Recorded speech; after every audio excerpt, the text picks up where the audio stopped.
আসসালামু আলাইকুম। স্টেডিয়ামে জয় বাংলা স্লোগানকে কেন্দ্র করে 10 জন আহত, 6 জন আটক।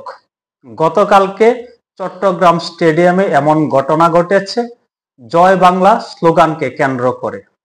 ঘটনা সম্পর্কে জানা যাচ্ছে যে চট্টগ্রাম পাহাড়তলীর বীরশ্রেষ্ঠ মতিউর রহমান স্টেডিয়ামে ক্রিকেটার সাকিব আল হাসানের নামে প্লেকার্ড প্রদর্শন ও জয় বাংলা স্লোগানকে কেন্দ্র করে সংঘর্ষে অন্তত 10 জন আহত হয়েছে।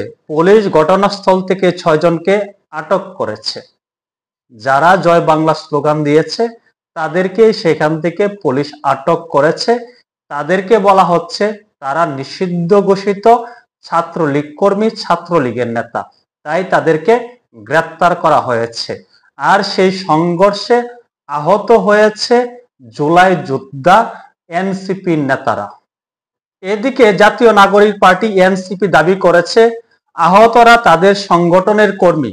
এনসিপির চট্টগ্রাম মহানগর সমন্বয় কমিটির সদস্য ও মিডিয়া সেলের প্রধান সমন্বয়কারী রিয়াদুল হৃদয় জানান, ম্যাচ চলাকালে সাকিব আল হাসানের নামে প্লেকার্ড ও জয় বাংলা স্লোগানকে কেন্দ্র করে তর্কের সূত্রে এ সংঘর্ষ হয়। পুলিশ বিষয়টি নিশ্চিত করেছে। মূল কথা হলো সেখানে জয় বাংলা স্লোগান দেওয়াতে ক্ষিপ্ত হয়েছে তথাকথিত বিপ্লবী লাল স্বাধীনতাকামীরা, এনসিপির নেতারা। সেখানে ছাত্রলীগ বা যারাই হোক, যারা সেখানে স্লোগান দিয়েছে, জয় বাংলা স্লোগান দিয়েছে, তাদেরকে বাধা দিতে গিয়েছিল। সেখানেই মূল ঘটনা ঘটে গিয়েছে।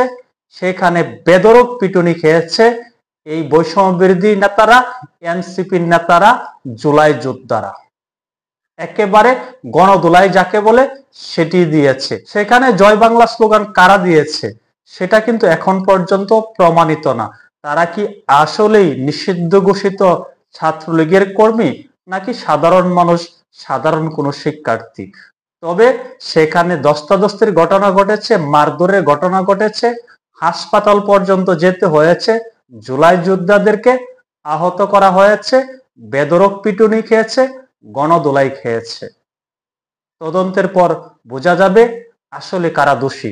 তবে দোষী আর নির্দোষী সেটা প্রমাণের আগেই সেখান থেকে ছাত্রলীগের কর্মী হিসাবে চিহ্নিত করে 6 জনকে আটক করা হয়েছে। যারা এনসিপির নেতা, জুলাই যোদ্ধা পরিচয় দিয়েছে তাদেরকে পুলিশ আটক করেনি। আবারও কথা হবে অন্য কোনো বিষয় নিয়ে। সকলে ভালো থাকবেন। আল্লাহ হাফেজ।